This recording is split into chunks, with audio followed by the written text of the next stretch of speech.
ओम श्री गुरु चरण कमलेभ्यो नमः। ओम श्री गणेशाय नमः। मैं डॉक्टर धर्मानंद ठाकुर बात करता हूँ चतुर्थी चंद्र चौठ चंद्र के बारे में। वर्ष 2023 में भाद्रपद मास शुक्ल पक्ष की तृतीया तिथि उपरांत चतुर्थी सोमवार अंग्रेजी तारीख 18 सितंबर 2023 ईस्वी को चतुर्थी चंद्र चौठ चंद्र एवं श्री गणेश पूजा गणेश चतुर्थी व्रत है। इस दिन चतुर्थी दिन में 10:36 के बाद प्रारंभ होंगे और दूसरे दिन मंगलवार को दिन में 10:59 तक रहेंगे। जब सिंह राशि में सूर्य ग्रह रहते हैं, भाद्रपद मास में शुक्ल पक्ष की रात्रि काल चतुर्थी तिथि में रोहिणी सहित चतुर्थी चंद्रमा की पूजा की जाती है। शास्त्रों में बताया गया है, मनुष्यों को जितना संभव हो अधिक से अधिक धार्मिक कृत्य करना चाहिए। पूजा पाठ धर्म कर्म दान पुण्य करने से कल्याण ही होता है। इस रोहिणी सहित चतुर्थी चंद्र चौठ चंद्र की पूजा करने से मनुष्यों को व्यर्थ के कलंक से छुटकारा मिलता है। साथ ही किसी को झूठा कलंक लगा है और व्यक्ति अपने बातों को साबित नहीं कर पाते हैं, दुखी रहते हैं, तो ऐसे में इस उत्तम व्रत को अवश्य करना चाहिए। निश्चय ही व्यर्थ के कलंक से छुटकारा मिलेगा। इस दिन चंद्रमा का दर्शन नहीं करना चाहिए क्योंकि ऐसा करने से झूठे आरोप लगते हैं। इस संबंध में अभी 2 पौराणिक कथा आप लोगों के समक्ष प्रस्तुत कर रहा हूं संक्षिप्त में। पहली कथा है चंद्रमा दर्शन क्यों नहीं करना चाहिए और दूसरी कथा है भूलवश चंद्रमा का दर्शन करने से दोष भी नहीं लगता है। भगवान श्री गणेश जी ने चंद्रमा को श्राप दिए थे। भगवान श्री गणेश जी को गजानन कहा जाता है। गजानन श्री गणेश जी मूषक वाहनधारी होने के बावजूद भी बुद्धि विवेक से अपने माता पिता शिव और पार्वती जी की परिक्रमा करके प्रथम पूज्य देव बन गए। गणपति जी के इस विवेक को सभी देवी देवताओं ने काफी पसंद किया और आदर सहित उनको प्रणाम किया, सत्कार किया। पर चंद्रमा ग्रह ने श्री गणेश जी को प्रणाम नहीं किया, उनका आदर नहीं किया और अपने सुंदरता पर घमंड करके मुस्कुराते रहे। चंद्रमा के इस व्यवहार को श्री गणेश जी भलीभांति समझ गए और चंद्रमा को श्राप दे दिए कि तू अपने सुंदरता पर अहंकार करता है, जा आज से तुम्हारा प्रकाश समाप्त हो जाएगा, तू काला हो जाएगा। श्राप सुनकर चंद्रमा दुखी हो गए, घबरा गए, डरकर श्री गणेश जी की पूजा की, प्रार्थना किए और अपने भूल के लिए काफी पश्चाताप किया।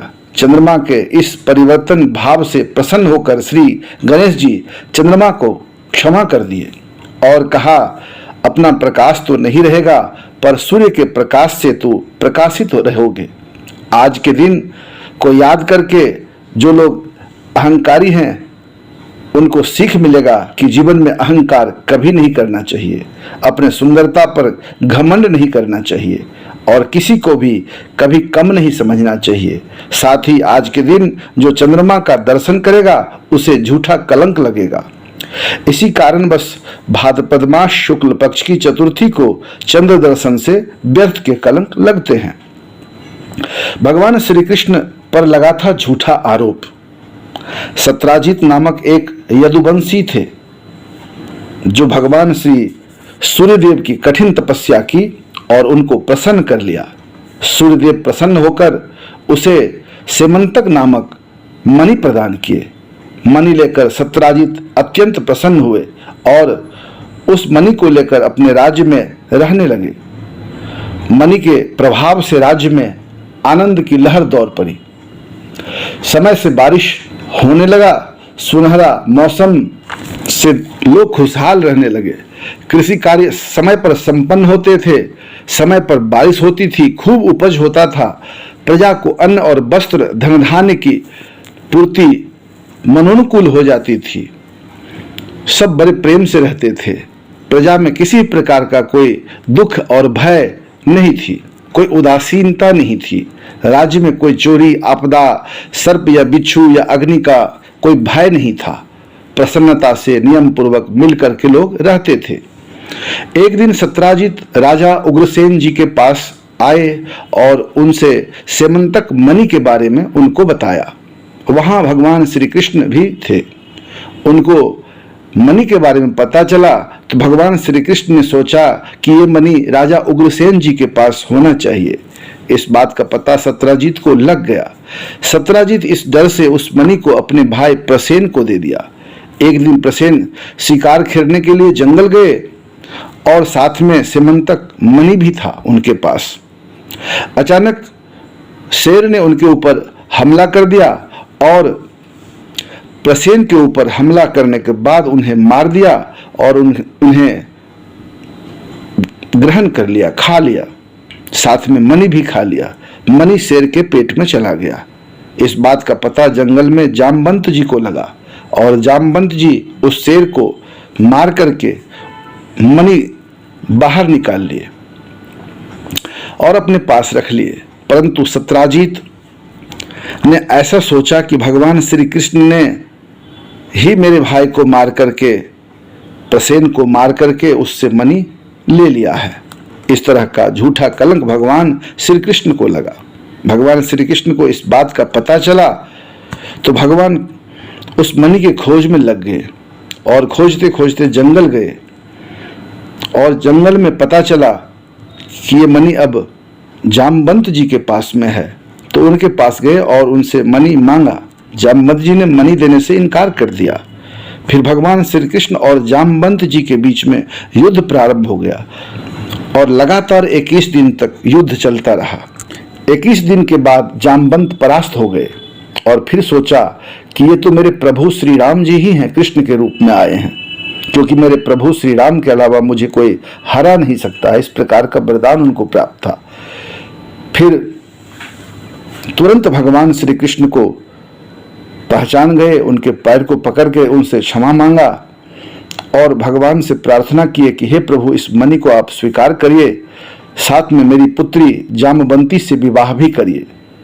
भगवान प्रसन्न होकर उनके दोनों प्रस्ताव को स्वीकार किए, मणि भी ग्रहण किए और जामवंती के साथ विवाह भी किए। और कन्यादान के पश्चात भगवान जामवंती और मणि को लेकर वापस अपने राज्य लौट गए और मणि को ले जाकर के सत्राजित को दे दिए। और सत्राजित को जब इस बात का पता चला तो वह बहुत पश्चाताप किए, बहुत दुख किए, क्षमा याचना किए भगवान से और अपनी पुत्री सत्यभामा से भगवान श्री कृष्ण का विवाह कराए। सत्यभामा भी भगवान श्री कृष्ण की पटरानी बन गए। इस कथा को सुनने से लोग व्यर्थ के कलंक से बचते हैं। चतुर्थी चंद्र दर्शन के कलंक से बचने के लिए रोहिणी सहित चंद्रमा की पूजा करनी चाहिए। साथ में दस्तिकपाल, नवग्रह आदि देवता की पूजा विधिवत करनी चाहिए। सामर्थ्य के अनुसार, समय के अनुसार अवश्य करनी चाहिए। पूजन के बाद हाथ में फल लेकर चंद्रमा का दर्शन करना चाहिए। दर्शन के समय लोगों को यह मंत्र पढ़ना चाहिए। मंत्र इस प्रकार है: सिंह प्रसेन मवधीत सिंहो जामब्बता हतः सकुमारक मारोधिस्तव ह्येख सेमंतकः। मंत्र का अर्थ इस प्रकार है: सिंह ने प्रसेन को मारा और सिंह को जामवंत जी ने मारा। हे सुकुमारक बालक, तू मत रो, तेरी यह सेमंतक मणि है। यदि कोई झूठा आरोप प्रत्यारोप में फंस गए हैं और कोई रास्ता नहीं मिल रहा है बचाव का, अपने बातों को साबित नहीं कर पा रहे हैं, तो इस मंत्र का अधिक से अधिक जाप करें भक्ति भाव के साथ। निश्चय ही व्यर्थ के कलंक से बचेंगे, सत्य प्रकाश में आ जाएगा। और पूजन के बाद चंद्रमा की भी प्रार्थना करनी चाहिए। प्रार्थना मंत्र इस प्रकार है: दधि शंख तुषाराभम क्षीरोदारणव संभवम नमामि शशिनं सोमम संभोर भुकुट भूषणम। इस मंत्र को पढ़कर रोहिणी सहित चंद्रमा को प्रणाम करें, उनका दर्शन करें। इस कथा का श्रवण भक्ति भाव के साथ करने से, रोहिणी सहित चंद्रमा की पूजा करने से, श्री गणेश जी आदि की पूजा करने से लोग व्यर्थ के कलंक से बचते हैं और अनेक प्रकार के जीवन में सुख और आनंद को प्राप्त करते हैं। तो आप लोगों के सामने आज इस कथा को रखा हूं। आप लोग इस वीडियो को आगे बढ़ाएं ताकि अन्य लोगों को भी जानकारी प्राप्त हो सके। आप लोगों ने समय दिया, बहुत बहुत धन्यवाद। इसको लाइक करें, कमेंट करें, शेयर करें, सब्सक्राइब करें। एक बार फिर से धन्यवाद। नमस्कार।